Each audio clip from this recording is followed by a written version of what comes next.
আসসালামু আলাইকুম রহমতুল্লাহি ওবরাকাতুহু। প্রিয় দর্শক, আশা করি আপনারা সকলেই সবাই ভালো আছেন। আলহামদুলিল্লাহ, এই মুহূর্তে আমরাও ভালো আছি। তো আপনারা দেখতে পাচ্ছেন যে আমি রিক্সাতে করে আমি কোথাও হয়তো যাচ্ছি, বাকি হচ্ছে আমি বাড়িতে যাচ্ছি।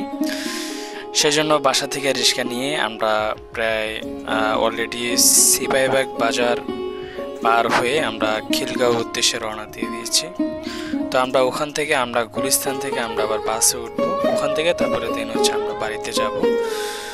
তো ওই দিনটা ছিল হচ্ছে আপনার কুরবানি ঈদের দিন। তো ভিডিওটি অনেক দিন পর আর কি ছাড়লাম, তো সময় হয় না, সময় না পাওয়ার কারণে লং ভিডিওটি আর কি আপলোড দেওয়া হয়নি। তো আজকে আমরা পুরো লং ভিডিওটি আমরা আপনাদেরকে দিব দুইটি পর্বের মাধ্যমে।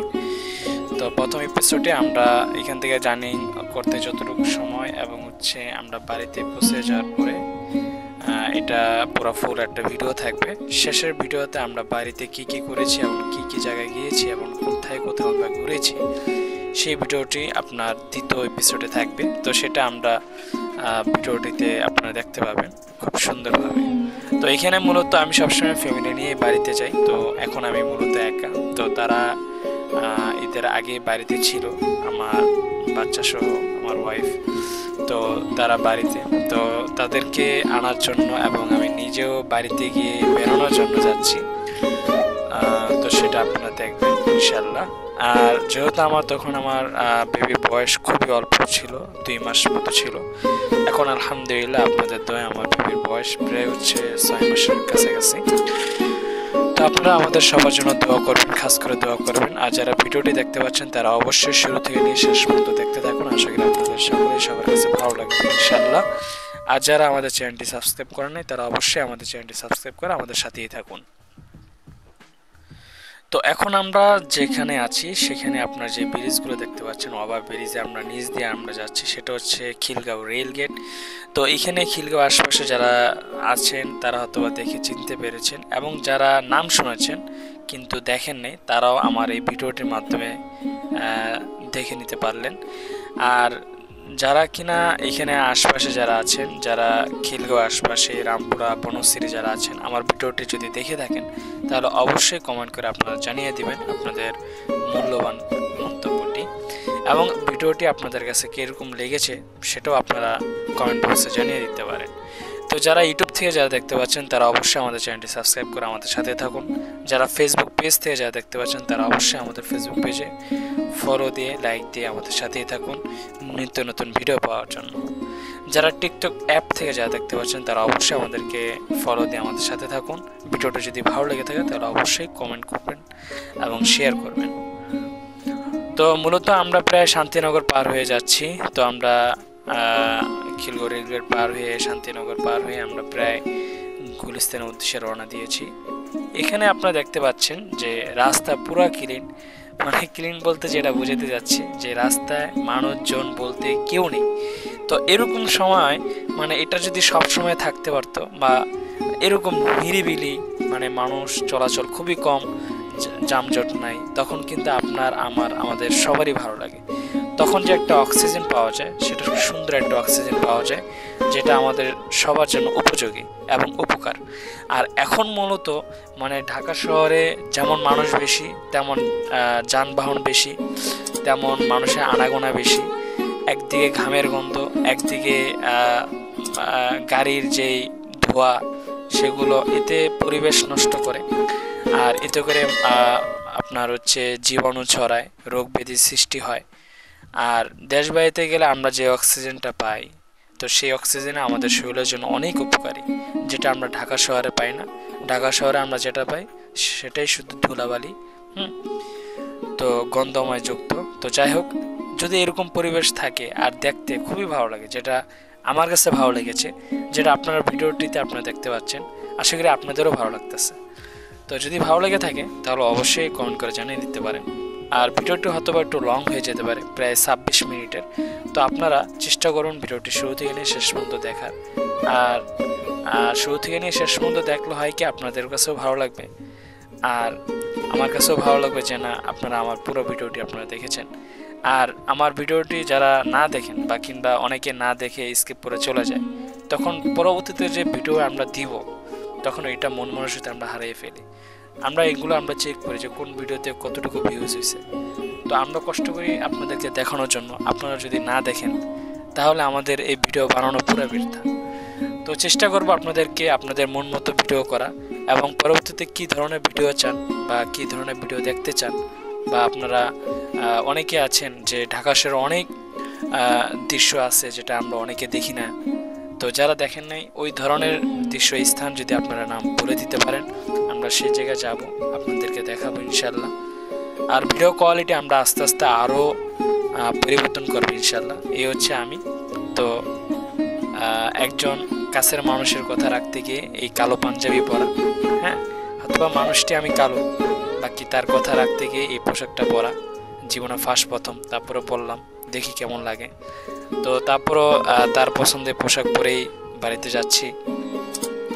তো আমাকে এই পোশাক পরে আপনাদের কাছে কীরকম লেগেছে তা একটু কমেন্ট করে জানিয়ে দিতে পারেন। তো এখন আমরা যে জায়গাটি আছি সেটা হচ্ছে স্টেডিয়াম, গুলিস্তান বঙ্গবন্ধু স্টেডিয়াম, সেইখানে আমরা আছি।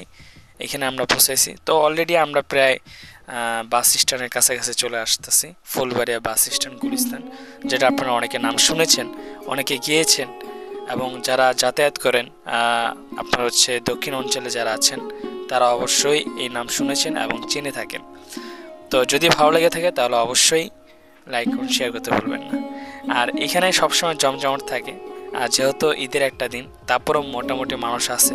তার মূল কারণ হচ্ছে বাইতুল মুকাররম সাথে, এরপর হচ্ছে স্টেডিয়াম, তার কিছু আগাইলেই ফুলবাড়িয়া বাস স্ট্যান্ড।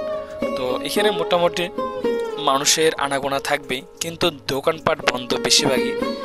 মার্কেটে যে দোকানপাটগুলো থাকে আশপাশে, রাস্তার আশপাশে, সেগুলো বন্ধ, কিন্তু ফুটপাতে যারা থাকে তাদের দোকানগুলো খোলা।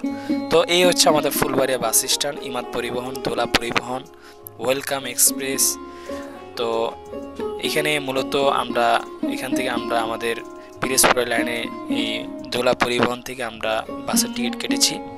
তো অলরেডি আমরা বাসে উঠে পড়েছিলাম। তো দোলা পরিবহনে গিয়েছি, টিকিট পাইনি। তারপরে ওয়েলকাম এক্সপ্রেসে আমরা টিকিট পেয়েছি। তো ওয়েলকাম এক্সপ্রেসে বাসে আমরা প্রবেশ করেছি। তো এখানে মূলত অনেকক্ষণ বসেছিলাম, আর ঈদের একটা দিন, তো সবাই চায় যে একটু তাড়াতাড়ি বাড়িতে যাবে।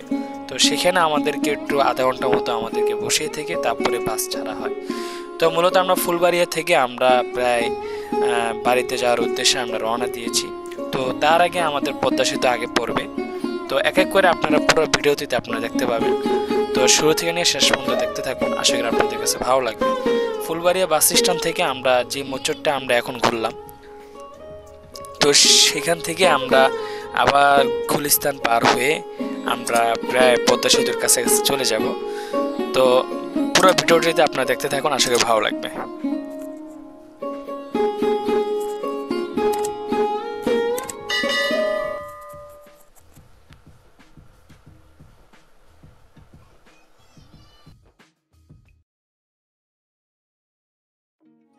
ম্যাক্সিমাম যখনই বাড়িতে যাই তখনই এই বৃষ্টি মোটামুটি পড়ে। তো ম্যাক্সিমাম যখন গরমকালে বৃষ্টি যখন চলাচল অবস্থা যখন পড়ে তখন কিন্তু আবহাওয়াটা পুরোটাই ঠান্ডা থাকে, আর তখন যে বাতাসটা থাকে আলো বাতাস সেটাও ঠান্ডা থাকে। আর বৃষ্টি পড়ে তখন ভালো লাগে, ঠিক আছে। বাকি হচ্ছে তখন বাসে জানলার সাথে যারা বসে থাকে তাদের একটু কষ্ট হয়ে যায়। তা সেটা হচ্ছে যদি আপনি খোলাও রাখেন তখন আপনি ভিজে যাবেন। জানলা যদি আটকান তারপর আপনার গায়ে কিছু না কিছু শরীরে পানি লাগবে। তো এটা হয়তো বা কারো কাছে বিরক্তকর, কারো কাছে ভালো লাগে। যেটা আমার কাছে ভালো লাগে, কারণ হচ্ছে আল্লাহ তাআলার নিয়ামত। আর বৃষ্টির পানি শরীরে লাগানো ভালো, কিন্তু অতিরিক্ত কোনো কিছুই ভালো না, সেটাও আমরা অনেকেই জানি। আর দ্বিতীয় কথা হচ্ছে, আর জানলার সামনে যারা বসে থাকে তখন যে বাইরে যে অক্সিজেনের যে বাতাস আর যেই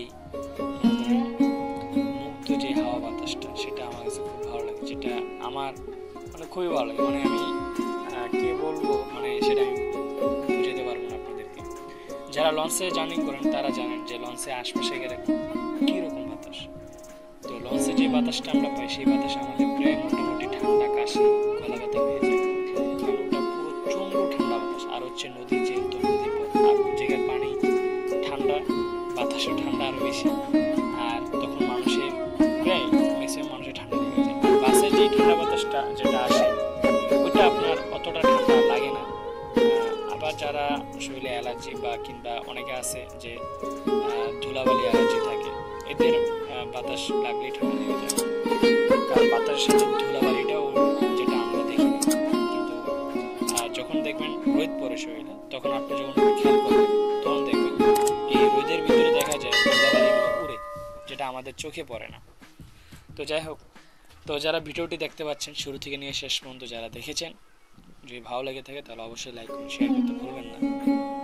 তো যারা চ্যানেলটি সাবস্ক্রাইব করুন না তাহলে অবশ্যই আমাদের চ্যানেলটি সাবস্ক্রাইব করে আমাদের সাথেই থাকুন নিত্য নতুন ভিডিও পাওয়ার জন্য।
দেখতে দেখতে আমরা প্রায় পদ্মা সেতুর কাছাকাছি চলে এসেছি। যারা উত্তরবঙ্গে যারা আছেন তারা হয়তো বা কখনো দক্ষিণ অঞ্চলে এসেছেন কিনা জানি না, ম্যাক্সিমাম মানুষ আসতে পারে না। আর যারা ট্যুর যায় বা কিংবা ভ্রমণ করে তারা হয়তো বা আমাদের দক্ষিণ অঞ্চলে এসেছেন। আর দক্ষিণ অঞ্চলে এসে কে কোথাও গিয়েছেন সেটা আপনারা কমেন্ট বক্সে জানিয়ে দিতে পারেন, এবং কোথাও কোথাও কোথায় কোথায় গিয়েছেন সেটা আপনারা জানিয়ে দিতে পারেন। আর বরিশাল কোন কোন এলাকায় আপনারা গিয়েছেন সেটা আপনারা জানিয়ে দিতে পারেন আমাদের কমেন্ট বক্সে। আর দক্ষিণ অঞ্চলে যারা ভ্রমণ করে তারাই জানেন যে পদ্মা সেতুতে আমরা যখন উঠি তখন অনেক কিছুই দেখা যায়। আর বিশেষ করে রাতের চেয়ে দিনে যেগুলো আমরা দেখতে পারি সেগুলো রাতে দেখতে পারি না। আর রাতে পদ্মা সেতুতে লাইট জ্বালানো থাকে অবশ্য, ঠিক আছে, বাকি নদী পথে যে লঞ্চগুলো স্টিমারগুলো থাকে সেগুলো দেখা যায় না। আর বাসে জানলার সামনে যারা বসেছেন, এই যে ফিলটা, এই ফিলটা কারা কারা নিয়েছেন এবং কাদের কাদের কাছে ভালো লাগে সেটা অবশ্যই কমেন্ট করে জানিয়ে দিতে পারেন। যেটা আমার কাছে খুবই ভালো লাগে, কারণ যে বাতাস, ঠান্ডা বাতাস, আর তখন আমার কাছে মনে হয় যে মানে আরও বাতাস খাই। আমার পাশে যিনি ছিল যে ভদ্রলোকটি, সে তো বাসে উঠেই ঘুম, তার সাথে মোটামুটি একটু কথা হয়েছিল। তার বাড়ি নাজিরপুর। তো নাজিরপুরের পরেই আমরা টেক্সটাইলে নেমেছিলাম। তো আমি অনেকক্ষণ বাসে এই জানলার সামনে জানলা খোলাই রেখেছিলাম। যখন বৃষ্টি পড়েছিল তখন জানলাটা আবার লেগেছিলাম, কিন্তু লাগাইলে হয় কি, মানে যে গরম, মানে আমার সত্যি কথা যেটা মানে বলে রাখি, আমি গরম একেবারে সহ্য করতে পারি না। আর দ্বিতীয় কথা হচ্ছে বাতাস, যত রকমের বাতাস জুড়ে আসুক না কেন, এটা আমার কাছে ভালো লাগে। তা কেন তা জানি না। আর আমার আল্লাহর রহমতে বাইরে যে বাতাসটা ওটা খেয়ে যে আমার ঠান্ডা লাগবে ওরকমটা হয়নি কখনো। তো আপনারা যারা জানলার সামনে বসে বাতাস খেতে পছন্দ করেন তারা অবশ্যই জানিয়ে দিতে পারেন। আর যারা পিরিজপুর, নাজিরপুর, টেক্সটাইল, তারপর হচ্ছে সি অফিস যারা যারা গিয়েছেন তারা অবশ্যই, যারা ভিডিওর মাধ্যমে যারা দেখতে পেয়েছেন তারা যদি গিয়ে থাকেন সেটাও আপনারা কমেন্ট করে জানিয়ে দিতে পারেন। পুরো ভিডিওটি যদি আপনারা দেখতে থাকুন, আশা করি ভালো লাগবে ইনশাআল্লাহ।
দেখতে দেখতে আমরা শহর থেকে আমরা গ্রামে পথে ঢুকে গিয়েছি। তো এখানে আপনারা যে দৃশ্যগুলো দেখতে পাচ্ছেন সেগুলো হচ্ছে গ্রাম দৃশ্য, গ্রাম বাংলা। তো এই দৃশ্যগুলো দেখতে কার না ভালো লাগে বলুন? আমার তো ভালো লাগেই অবশ্যই। যারা দেখতে পেয়েছেন বা যারা দেখতেছেন আপনাদের কাছে ভালো লাগে কিনা সেটাও আপনার কমেন্ট বক্সে জানিয়ে দিতে পারেন। আর গ্রাম দৃশ্য মানে প্রাকৃতিক দৃশ্য, আর প্রাকৃতিক দৃশ্য মানে সবুজ ঘাসপালা আর সব রঙের, মানে যেটা দেখতে আপনার মনটা জুড়ে যাবে, ভালো লাগবে। আর এখানে গ্রামে যখন আপনার পা রাখবেন বা ঢুকবেন, ওখানকার যে অক্সিজেন বা ওখানকার যে ঘ্রাণ আর শহরের আলো বাতাসের যে ধুলাবালি ঘ্রাণ কোনোদিনও মিলবে না। আর এখানে আমাদের বাস কিছুক্ষণের জন্য অপেক্ষা করেছিল যাত্রী নামার জন্য। তো এখানে আমি কিছু ভিডিও করে রাখলাম। তো শেখ হাসিনার বাড়ির নাম শুনেন নাই এমন কোনো লোক আছে কিনা আমি জানি না। বাংলাদেশে যারা থাকেন, যারা শহরে থাকেন তারা অবশ্যই নাম শুনেছেন, গোপালগঞ্জ। তো আমরা যখন বাড়িতে যাই তখন এই গোপালগঞ্জ পার হয়েই যাওয়া লাগে। আর এই গোপালগঞ্জের এলাকা হচ্ছে এটা, খুবই সুন্দর। আর এখানে যে কটা সাইনবোর্ড দেখলাম সবই হচ্ছে আওয়ামী লীগের সাইনবোর্ড।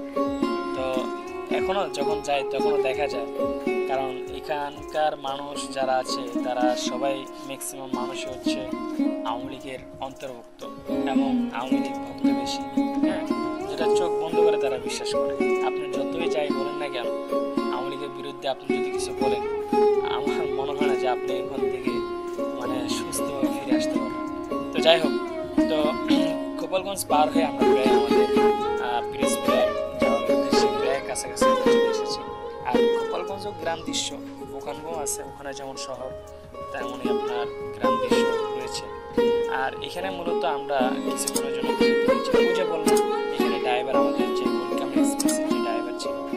আর এই যে আমরা যে জুম করে যেটা দেখেছি ওটা হচ্ছে আপনার ওয়াশরুম। আর এখানে হচ্ছে আপনার টেলিগ্রাম। আর এখানে যে টি শার্ট পরা যিনি ছিল সে হচ্ছে আমাদের হেল্পার। তো তিনি আর কি মাইকিং অ্যারেঞ্জ করে দিয়েছিল যে কয় মিনিট বিরতি। আর এটা হচ্ছে দোলার আপনার হচ্ছে স্ট্যান্ড। তো এখানে আর কি বিরতি দেয়, এখানে তারা তেল লাগলে তেল ভরে, এবং পাশে একটা দোকান রয়েছে ওই যে আপনারা দেখতে পেলেন, এই দোকান থেকে সবাই খাবার খায়। আর এই হচ্ছে আমি, আর আমার পিছনে যে ওয়েলকাম এক্সপ্রেস যে বাসটি দেখেছেন, এই বাসটিতে করে আমরা বাড়িতে যাওয়ার উদ্দেশ্যে রওনা দিয়েছি ঢাকা থেকে। তো এখানে আমরা হাত মুখ ধুয়ে কিছুক্ষণ নাস্তা পানি করলাম। আর ড্রাইভার সব এখানে অবস্থান করে সে নিজেও পাঁচ ওয়াক্ত নামাজ কালাম পড়ে। আর এখানে যেহেতু জোহরের নামাজ ছিল, তো জোহরের নামাজ পড়ে আমরা বিরতি শেষ করে আমরা আবার বাড়িতে যাওয়ার উদ্দেশ্যে রওনা দিয়েছি, যেটা আপনারা দেখতেই পেলেন।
দেখতে দেখতে আমরা নাজিরপুর ব্রিজ পার হয়ে আমরা নাজিরপুরে চলে এসেছি। নাজিরপুরের ব্রিজের ঢালে এখান থেকে নেমেছি।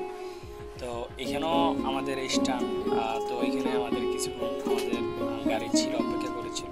কিছু যাত্রী নেমেছিল, আবার কিছু যাত্রী তারা নিয়েছিল সি অফিস নামবে বলে। তো এখানে কিছুক্ষণ অবস্থান করে আমাদের বাসটি আবার ছেড়ে যায় আমাদের স্থানে। তো নাজিরপুরের পরেই মানে বেশি সময় লাগে না, তার 5 মিনিট পরেই আমার বাড়ি। মানে টেক্সটাইলে নামা যায়, আবার সি অফিসে নামা যায়। সি অফিসে নামলে হয় কি যে আমার ওখান থেকে আবার আমার বাড়িতে আসতে প্রায় 20 মিনিট সময় লাগে। আর যদি আমি টেক্সটাইলে নেমে যাই তো ওখান থেকে আর কি বেশি সময় লাগে না, 10 মিনিটের মতো সময় লাগে, এই আর কি। তো ভাড়াটাও একটু কম থাকে আর তাড়াতাড়ি একটু যাওয়া যায়, সেই জন্য আর কি টেক্সটাইলে নেমে যাই। বিগত 1 বছর ধরে টেক্সটাইলে নামি। আর এর আগে আমি যখনই বাড়িতে গিয়েছি তখন সি অফিস থেকে আর কি যেতাম। তো তখন আবার ওদিকে একটু রাস্তাঘাট ভাঙা ছিল, এই জন্য আর কি কষ্ট হতো। আর এদিকে তখন আমি একটু তাড়াতাড়ি যাওয়ার জন্য টেক্সটাইলে নেমে আমি বাসায় বাড়িতে গিয়েছিলাম। তো সেই ভিডিওটিও আপনারা দেখতে পাবেন ভিডিও দ্বিতীয় এপিসোডে। তো প্রথম এপিসোডে আমরা জার্নিটা দেখাইলাম আর আশপাশের ভিউটা আপনাদেরকে দেখাইলাম। যদি ভালো লেগে থাকে তাহলে অবশ্যই লাইক করুন, শেয়ার করুন না। আর যারা সাবস্ক্রাইব করেন তারা অবশ্যই আমাদের চ্যানেল সাবস্ক্রাইব করে আমাদের সাথে থাকুন, আমাদের ভিডিওটি জুড়ে থাকুন, পুরো ভিডিওটি জুড়ে থাকুন। যারা শুরু থেকে শেষ পর্যন্ত দেখেছেন তাদেরকে অসংখ্য ধন্যবাদ। আর যারা সাবস্ক্রাইব করেছেন তাদেরকে অসংখ্য ধন্যবাদ। যারা করেনি তারা অবশ্যই করবেন আশা করি। আর আমাদের অন্যান্য ভিডিও আছে, সেগুলো আপনারা দেখে আসতে পারেন। আর যারা টিকটক থেকে যারা দেখতে পাচ্ছেন তারা অবশ্যই আমাদের সাপোর্ট করবেন এবং ভিডিওটি যদি ভালো লেগে থাকে লাইক কমেন্ট শেয়ার করতে ভুলবেন না। যারা ফেসবুক পেজ থেকে যারা দেখতে পাচ্ছেন তারা অবশ্যই আমাদের ফেসবুক পেজটিতে আপনারা ফলো করবেন, লাইক করবেন এবং শেয়ার করতে ভুলবেন না। তো আমরা প্রায় বাড়িতে কাছাকাছি চলে এসেছি। আমরা টেক্সটাইল থেকে পার হয়ে আমরা আমাদের গ্রামের রাস্তায় ঢুকেছি বাড়িতে যাওয়ার উদ্দেশ্যে।